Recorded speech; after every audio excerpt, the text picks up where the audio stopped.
You've landed in the confidence zone with Susan Axelrod, the confidence coach. This is a place for topics of information and inspiration, a place to support you to find your confidence, get bold, and get going. Activation is needed today at all levels. Don't wait for someone else to lead. Lead now where you are with what you have. Your energy and enthusiasm matters. Believe it or not, it impacts all of us. Find your confidence, get bold, and get going. Hello, friends. Welcome to the Confidence Zone. I just love that last line that I myself say. Find your confidence, get bold, and get going. After all, that's what it takes today. But if we're honest with ourselves, it may be a little difficult to push through all the things that conspire to prevent us from feeling confident, getting bold, or getting on with things. I call this suffering in your personal agency. Today, I am really, truly delighted to be speaking with a millennial who overcame several obstacles herself to really be in that space of finding confidence, getting bold, and getting on with things in her impact space. So I am happy to welcome and introduce Sophie Riegel today. Hi, Sophie. Thanks for joining me today. Happy to be here, and just want to let you know I'm a Gen Z. Did I say millennials? That's okay. You know what, Sophie? A lot of times somebody says to me, I'm a Gen X, not a millennial. So I should say that I'm using millennials more like with a small m than a capital M, sort of talking about younger generations. Mhm. But your correction of me today is important for this conversation because one of the things, sorry, I'm turning my phone down. I forgot That's to do okay. that. One of the things that we discussed, and one of the reasons I wanted to have you in the confidence zone today is specifically about Gen Z. What are some of the characteristics? What are some of the challenges? What are the blessings and benefits of having Gen Z in our lives and in the corporate world? And this is an area that you have really gotten bold and confident to being speaking out as a professional speaker. Right. So you are a speaker, a coach, an ICF trained coach, and an author of a few books. And this is really the output that shows how I talked about overcoming personal obstacles to get where we are. And so where would you like to start today based on just what I have said here already? Well, one of the things you said is like, how do you define Gen Z, or what are the characteristics of Gen Z? And my answer is depends who you ask. Right? If you ask Gen Z, it's going to be very different from if you ask Gen X, and that's because you are your difficult generation's difficult generation. Which means if I think you're difficult, you probably think I'm just as difficult, if not more. So if I'm talking to a Gen Xer and they have this mindset potentially of Gen Z is difficult, Gen Z is entitled, lazy, addicted to their phones, that is definitely one way that you can describe Gen Z. It is not the way I would describe it, but that's because I'm getting the answer from my difficult generation. I mean, I love this. And also, just for the record, you are never going to hear that from me. One of the reasons I'm interviewing you, I did interview a millennial this morning. She's already into her 30s. And one of the reasons I co-sponsored the Millennial Life Coaches Summit recently is I really, Sophie, really get infuriated when I hear anybody describe any of the younger generations, or especially Gen Z, in that way. And so I am an advocate, and I literally want you to know I say it out loud. I will not tolerate it. It happened recently with someone I know pretty well. And I said, don't say those words to me. We're the adults in the room. We created the ocean that is being swum in. And so I hear you on that. I love this idea that, well, it depends on the mindset you're talking with. And so do you find that people in the generation who are in their agency are, using their creative, are confidently moving forth and really basically laying the tracks for new structures today? When you speak with them, do you find that they agree with you on this idea? So are you talking about the older generation or my generation? No, the Gen Z. I want to hear, I really want to hear, because I do think you are one of the leaders, and other people like you are laying the tracks. In Right. my world, I am older, laying the tracks means railroad tracks. Right. in the day. But I think you're laying the tracks into the future. They're going to be light rail tracks or whatever you want to call it. Yeah, I would definitely say my generation in general feel misunderstood. And part of that is because our world is so different from how your world was when you were 25. And there's no way for you to get that experience. There's no way for us to go back and get your experience. But because we're living in such a different world, there are these expectations and assumptions that just don't match the world we're living in anymore. So I'll give you an example. One of the things that we talk about potentially is a timeline for life, right? There's go to high school, go to college, get a job, get a house, get married, kids, all of those things. And that's kind of gone out the window with Gen Z, partially because the economy is just a disaster, and partially because our mindset is, why would we do it if we don't want to? Just because everyone has done it this way before does not mean that that's the right way for us. On that note, I'm asking a question. I'm so happy really right now. On that note, by the way, I'm speaking to you, you're one human.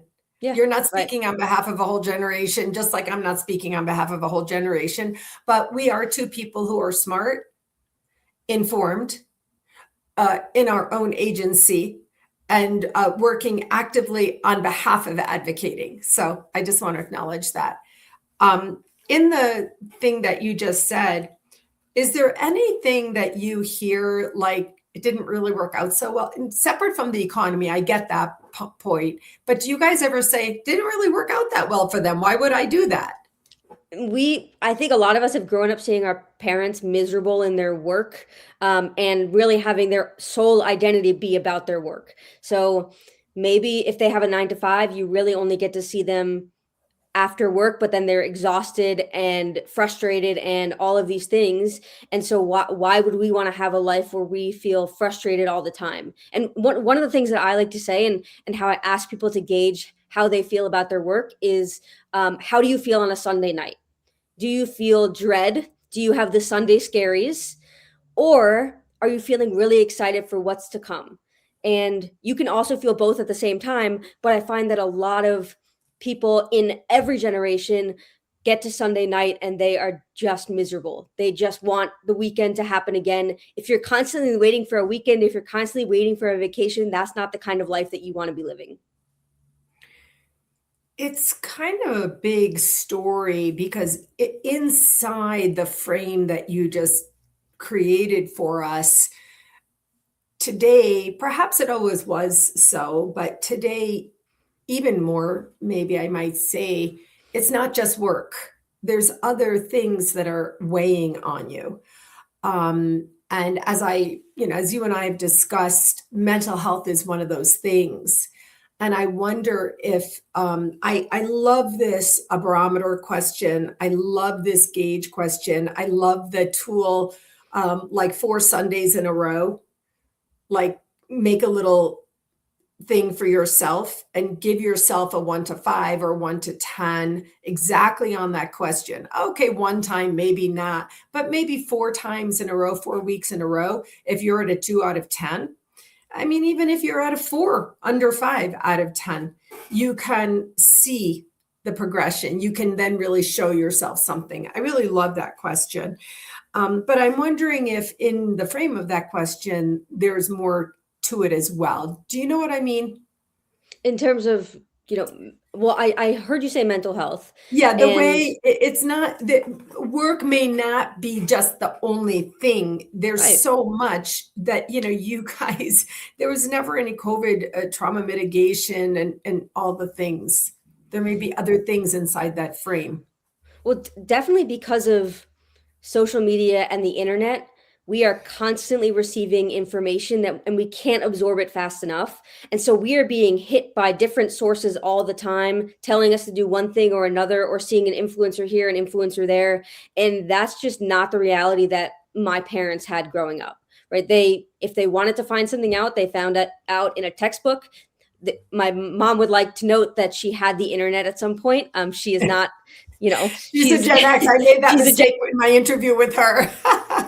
Yes, but I do think there's some serious overstimulation that we're dealing with, and that is a massive impact on our mental health. I mean, there's studies that show that having social media has a negative correlation with your mental health. And so I can't even imagine the Gen Alpha right now who, like, in elementary school have Instagrams. I didn't have a phone until I was 14. And even though all of my friends had phones, I'm so glad my parents said, this is not the right time. Just because so-and-so has it doesn't mean you get to have it. But I do think the overstimulation everywhere is a massive source of some mental well-being concerns. Yeah. I mean, my daughter was 16 and she was the only one who didn't have it. And it was a flip phone. Yep. It was like in those days, she's that much older. She's frankly 10 years older than you.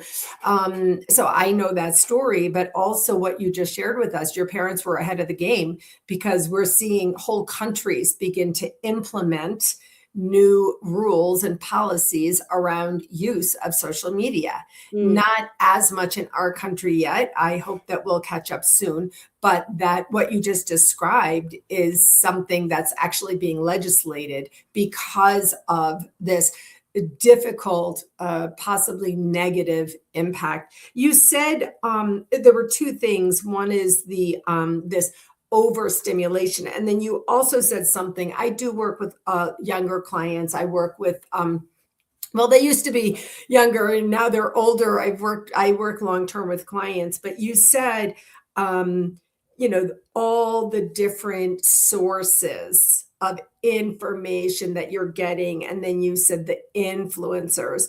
I mean, at some point, Sophie, I'm thinking influencers are going to be like, they're not influencing me anymore. I mean, I hope, and what you would be saying might be an indicator of that. But I will say that I have been tuned in by my clients about all these different and usually conflicting sources of information about how I should be doing things. That really is debilitating, isn't it? It's like I could feel this, the brunt of this impact. Well, the way social media works is it loves to A, give you content that agrees with what you believe, and then B, give you polarizing content so that you interact with it as well, right? To get interaction, you need to get someone to really hate something or really love something. And unfortunately, that's the point where we are. So we're getting information that infuriates us a lot of the time. And that can't be good for anyone's mental health. And then there's also an additional part where, because we are often on our phones or social media or on our computers, my generation has a really short attention span. And it's not necessarily anyone's fault. It is just the truth of how it is, right? I can just scroll and scroll and scroll and scroll and scroll. That wasn't something that my parents did. And so because we have the opportunity and the option to just get new source of information, we get dopamine. Right? So when we get dopamine, we are excited, and that's how TikTok is doing its thing. And that is a massive concern for people hiring Gen Z in the corporate world, right? If they can't even concentrate on a video for 5 minutes, how are they going to do work from 9 to 5? I do want to talk about this. I know this is one of your areas of expertise about Gen Z in the workplace, and I want to get to that. But I do want to say, John Harris is making the circuit now with the Center for Humane Technology. I'm listening to him. I grayscaled my phone. I signed on to the Human Movement, and one of the things that he talked about was auto scrolling, that his partner in the Center for Humane Technology literally was the creator of auto scrolling, on the team. And that is something in our day. And, I feel like my grandmother, but in our day, we had to stand up, walk to the TV, turn the channel, and come back. That was before remotes. Then You had to make a conscious choice if you wanted to change something. Exactly. And but you were born into virtually, you're on the cusp, but born into the idea of auto scrolling. And that's another reason I really appreciate this conversation. And I do want to get into this bit about, corporate environments and Gen Z, because as you indicated, a lot of times Gen Z gets bashed for short attention span, when we, the adults in the room, created and perpetrated modalities that impacted your brains. Now, having said that, you could, if you're well, process fast, right? I think Gen Zers are if they're not into, if their brains haven't already been negatively impacted through drugs or alcohol or things. Of course, that applies to all humans, but you also process fast. You can see something with your eyes and process it quickly. But I should check in with you on that point. Do you agree with me on that? I do think we are quick processors in general, because we've had to consume so much information at a time. Right. But obviously this is maybe true of some Gen Z. This is also probably true of some Gen X, some millennials. It's just, it's a generalization that you can make that is somewhat accurate, and I can't get more accurate than that right now. Right. Okay. Well, let's allow that to be over there, because we don't have to.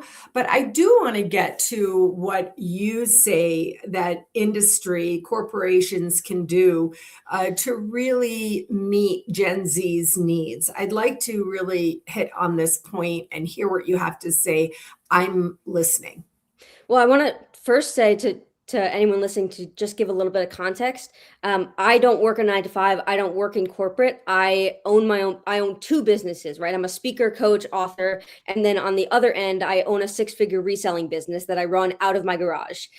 So I am an entrepreneur, and I'm lucky enough that my parents were entrepreneurs, their parents. So I'm a 4th generation female entrepreneur in my family. So I've seen, I know that this is an option, which is very rare for people. A lot of people don't know that this is a lifestyle choice or an option that they can have. With that context, I went to an elite university. I went to Duke, and I saw all my peers trying to get into consulting firms, banking, finance, whatever. Morgan Stanley would come, Deloitte would come, whoever would come, and they just want to get some corporate job, partially because of the prestige and partially because of the money, which is totally fair at 25, and at 25 or 23 or 22, when you see the economy being horrible, of course that you're going to value money. That makes complete sense. And so now we're at a point where people in my generation are quitting. They've realized this is not the lifestyle I want, even though I've worked 18 years plus to get to this exact point. I'm realizing that I'm actually miserable. And there's 2 ways that you can approach this. One is you let people go. And the other is, at some point, we need to change corporate culture so that we're not miserable. There's a way to change the culture, and it's going to look very different from how it looked when you were 20 something and getting into a corporate environment. And part of what we need to do is understand that part of the problem is Gen Z is bored, because we have had constant stimulation our entire lives, if you ask us to do one task over and over and over again, we're going to be bored. And bored means we're going to leave. So how do you fix boredom? There's lots of different ways to do it. One of the things that I like to teach is that the answer to boredom is innovation. If you're not innovating, you're going to be bored. And innovation or entrepreneurship those are sometimes words that scare corporate people, scare corporate, right? Corporate. Because if I come in and I say you should actually all be entrepreneurs, and they hear that, they think I want to get everyone to quit their jobs and run their own business, right? To go away to be entrepreneurs, right? But there's something called intrapreneurship, which is entrepreneurship within an organization, and it essentially is taking leadership and control and over some project, right? People want to have ownership over it. And obviously they're not going to own the entire company, but if they can feel like they're owning this project, that is a massive win for Gen Z, especially because we are driven by purpose. And the way that you feel purposeful is by knowing that you did this on your own or that you created something new. And so the way to fix boredom is to allow for innovation. And that means that you have to reflect on what the corporate culture actually looks like. Does it allow people to innovate and create new ideas? Or is it saying basically stick to the status quo or you're not doing your job right? Right. Basically put up and shut up. Yeah. And also to the point that you've sort of made a few times, which I really want to hit on again, and I, of course, know about and appreciate. I want to call it out, especially in the context of what you just said. Our job, I call us the adults in the room, not that you're not an adult, the older people, that's older generation. Our job is to open our eyes and see what you're saying, which is we're doing it differently than you. Right. And in our generation, now I'm a full-on baby boomer. I'm at the lower end, not the older end, but in our generation, we saw this is the way it's always done. And this is your loyalty. You know, the IBM career of you start and you finish your career at the same place. Already by my generation, that was going out the door. But we saw it. We saw it on our parent generation. But it's been hard. It appears that it's hard because you hear it so much and you've said it multiple times. We're not going to do it the way that you did it. And basically Gen Zers, if they hear this entrepreneurial opportunity of which you're speaking, can be like, basically we're leaving, we're quitting, and we'll do our own thing. Or I feel like you do, which is let's see each other and let's find a language that we can speak to each other. Right. And then not only could we grow together, but we can grow, like, maybe I'll say out wider together, broader together. Maybe we can, you use the word innovation. But unfortunately, Sophie, as I know you know very well, innovation is sometimes the enemy of corporation, like corporate. And so on this side of things, we have an opportunity if we really listen to what it is that you're saying. I just want to say two things real quick. One is obviously we're talking about older generations adapting to Gen Z. That is half of it. The other half is Gen Z adapting to older generations. That's not necessarily part of the conversation we're having today, but I don't want anyone to think that it's only the older generation's job to do the work. We have a lot of work to do to make sure we meet in the middle somewhere. So what might be something? What's one way that you've spoken to someone? You've had coaching clients, you've had a corporate client, you've had conversations over Friday night dinner tables, whatever. What is a way, just out of curiosity, not to put you on the spot, but this is what we're talking about. What's one thing Gen Z might do? So if we think about, for example, how people like to receive information or send information, Gen Z is, a lot of us want to text. It's just easier. We want to text or go on Slack or whatever it is. And our 50, 60-year-old managers think that's unprofessional. They think you should email or come and talk to me in person or have a phone call. And that makes complete sense. You have a different idea of what professionalism looks like. So if you have a conversation and say, here's how this is impacting me on both ends, right? If Gen Z comes and says, I really want to be able to give you the information as quickly as possible. And if you want to be able to receive my information as quickly as possible, this is how I like to do it. And if you're willing to give me some time to adapt to a different method, maybe we can switch to email or whatever it is. But I think it's just seeing other people's perspective. It's the idea that understanding that Gen Z doesn't mean it to be overly friendly or unprofessional. It's just how we grew up communicating. And so there's a way that we need to adapt, whether it's, Gen Z doing something different or other people doing something different. I don't know. Well, look, Sophie, Gen Z is not always going to be 25. You corrected me when I said millennials because you're not defined by your age, birth year in the millennial generation. But Gen Z isn't going to always be 25. Guess what? Gen Z is going to be the adults in the room. Correct. You're going to be 50 and you're going to be 60, right? Which is still younger than I am, right? And so when I was listening to you just now, I thought to myself, basically what you just spoke out was maturing in professionalism, becoming more professional, becoming a more mature professional. You're 25, you only have, maybe you have 5-6 years of experience, but some people don't even have any yet. But even if you did happen to take that path where you actually graduated and got what would be called a job or started your own business, it's still only a few years. So yeah, you do have what to learn. But, the characteristics of Gen Z, I think the general demographic characteristics stay with you, but you will age and mature to be able to have a conversation. To that end, I know that you say, and I wrote it down, generational stereotypes only goes so far. This is you, not me.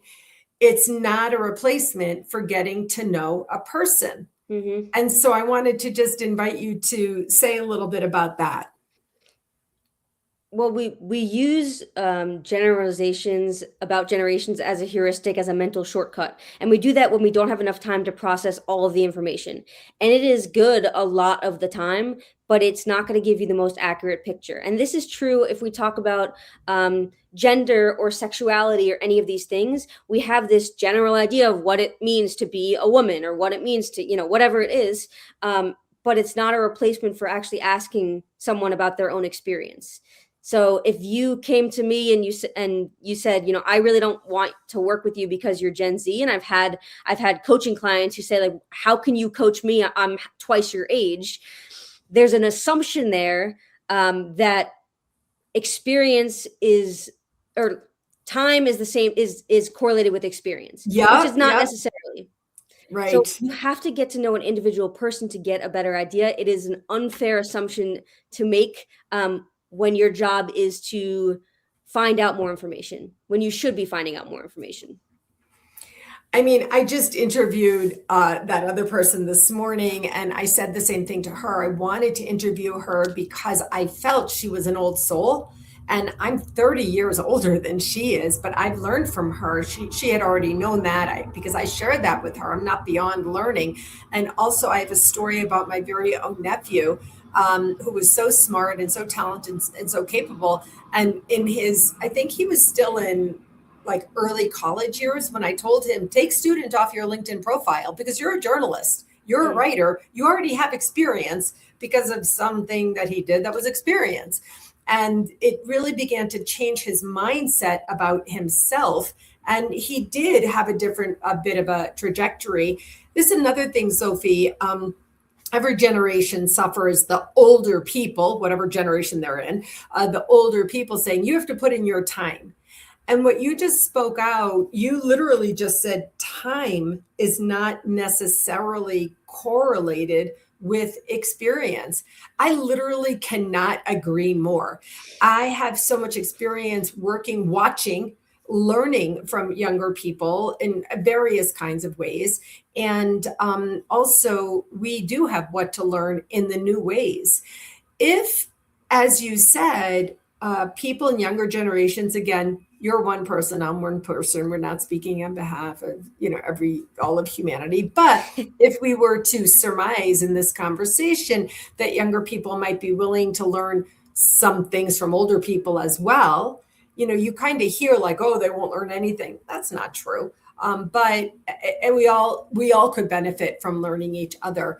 You said it's not a replacement for getting to know a person. And I want to begin to bring this to a close, coming back to the thing that you said first, which is this.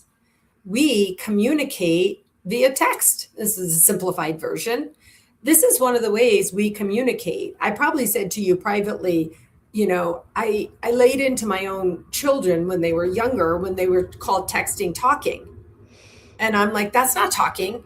I was a different person then, and so on and so forth. I get it now, but it would behoove us to understand how you communicate and you to understand why we still like email. I completely get it. Yeah, exactly. I love this. So let me just give you the last word here.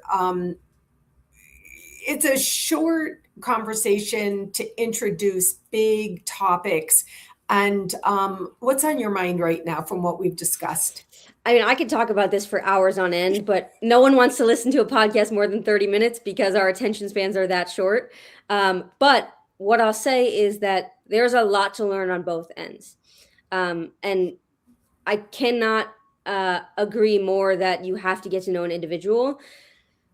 There's just, I don't even know where to begin ending this conversation. Well, here's what I'll say. And one thing that I really appreciate about you is you being willing to learn from other generations. I often make the assumption that that's not necessarily true of older generations. And maybe it's a false assumption on my part. It is totally possible. That might be a generalization that I'm making, but it often feels like it's almost embarrassing to learn from someone half your age. Well, I'm the confidence coach, Sophie. How could I be confident if I'm not learning from people in newer generations? That was a really interesting point. Thank you so much.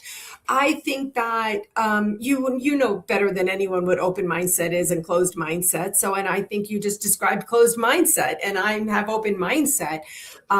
So look, just also so you know, I can easily, happily, willingly, and can't wait to listen to podcast conversations by smart experts in their field that are minimally 2 hours, 2.5 hours, 3 hours. And we see that now because, Sophie, I know you know a little bit about neuroscience and neurology, and it is true that reels and shorts are killing brain cells. If you follow me, you probably don't. You're welcome to, but not infrequently on Facebook, which is one of my platforms that I have chosen, I will say, this is going to be a long conversation with you, and I'm not apologizing for it.